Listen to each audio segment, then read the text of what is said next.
Hello বন্ধুরা, welcome to only sports. তো এই ভিডিওতে আবারও আইপিএল অকশন নিয়ে কথা বলবো। তো ভিডিওটি সবাই শেষ পর্যন্ত দেখতে থাকো। আর চ্যানেলে নতুন হয়ে থাকলে চ্যানেলটি সাবস্ক্রাইব করে পাশে থাকা বেল আইকনটিকে অন করে পাশে দেখো। হ্যাঁ, কেকেআর প্রথমের অকশনটা শুরু ভালো না করতে পারলেও শেষের দিকে ভালোই করছে কেকেআর। যদি কেকেআর সেখানে ভেঙ্কটেশ আয়ারকে আর কিছু টাকা কম দিয়ে যদি নিতে পারতো, তো সেই জায়গাটায় হয়তো নীতিশ রানাকে কেকেআর নিতে পারতো, বা নীতিশ রানার প্রতি কেকেআর একটা বিট করা উচিত ছিল। যেহেতু 10 কোটি ছিল, তো সেই জায়গায় বিট করা উচিত ছিল। তো হ্যাঁ, সেই জায়গাতেই কলকাতা কিছু কিছু ভালো ব্যাকআপ প্লেয়ার তুলে নিয়েছে। মনীষ পান্ডের মতো প্লেয়ারকে আবারও ফিরিয়েছে কলকাতা।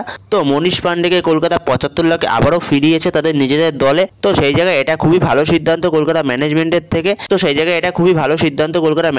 থেকে। মনীষ পান্ডেকে তারা আবারও ফিরিয়েছে। মনীষ পান্ডে যে একজন ভালো ব্যাটসম্যান, এবং ভালো ব্যাটসম্যানের পাশাপাশি সে একজন ভালো ফিল্ডার, খুবই ভালো একজন ফিল্ডার। কোনো প্লেয়ারের ইনজুরি হলে দরকারে নেমে সে ফিল্ডিং করে দিতে পারে। তো খুবই ভালো একজন ফিল্ডার। তো সেই জায়গায় খুব ভালো ডিল কেকেআর এর জন্য মনীষ পান্ডে। তো এরপরে কেকেআর আরও একজন বিদেশি ফাস্ট বোলারকে তুলে নিল, যার নাম হচ্ছে Spencer Johnson, Australian fast bowler. তো খুবই একজন কোয়ালিটি বোলার, কেকেআর এর জন্য সম্পদ হতে পারে নেক্সট 3 বছরের। তো সেই জায়গায় কেকেআর এর জন্য খুবই ভালো ডিল এটা। স্পেন্সার জনসন ইয়ং আছে, ভবিষ্যতে স্টার্ক হতে পারে সে, সেই রকম তার মধ্যে অ্যাবিলিটি রয়েছে। তো সেই জায়গায় যখন অস্ট্রেলিয়ার মেন টিমে যখন স্টার্ক বা হ্যাজেলউডের মতো প্লেয়াররা না থাকে, তো সেই সময় টি20তে এই স্পেন্সার জনসনকেই ভরসা করে অস্ট্রেলিয়ান টিম। তো সেই জায়গায় কোয়ালিটি আছে, তার মধ্যে খুবই কোয়ালিটি আছে। তো সেই জায়গায় বাহাতি স্পেস বোলার, তো খুবই ট্যালেন্টেড একজন বোলার। তো সেই জায়গায় নরকিয়ার জায়গায় বেস্ট ব্যাকআপ স্পেন্সার জনসন।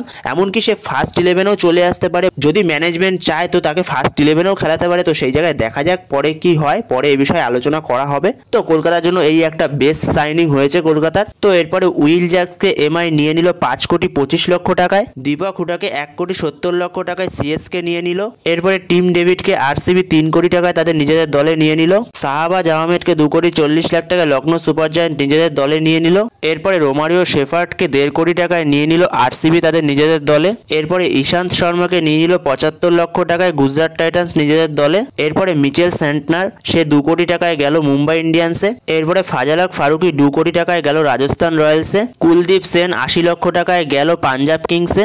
তো এরপরে আইপিএল এর সবথেকে ইয়ং প্লেয়ার, মাত্র 13 বছর বয়স, আইপিএল এর ইতিহাসে সবথেকে ইয়ং প্লেয়ার বৈভব সূর্যবংশী, তাকে রাজস্থান রয়্যালস 1 কোটি 10 লাখ টাকায় তাদের নিজেদের দলে নিল। তো খুবই ইয়ং ট্যালেন্ট, আইপিএল এর ইতিহাসে সবথেকে কম বয়সী প্লেয়ার, মাত্র 13 বছর বয়স। বন্ধুরা, এই ছিল আপাতত পর্যন্ত অকশনের আপডেট। তো পরবর্তী সময় আরো আপডেট জানতে হলে অবশ্যই চ্যানেলটিকে সাবস্ক্রাইব করে পাশে থাকা বেল আইকনটিকে অন করে পাশে থেকো। তো পরবর্তী সময় আরো আপডেট আসবে চ্যানেলে, তো তার জন্য অতি অবশ্যই সাবস্ক্রাইব করে রাখো চ্যানেলটা। তো নেক্সট ভিডিওতে দেখা হচ্ছে, ততক্ষণের জন্য বাই বাই।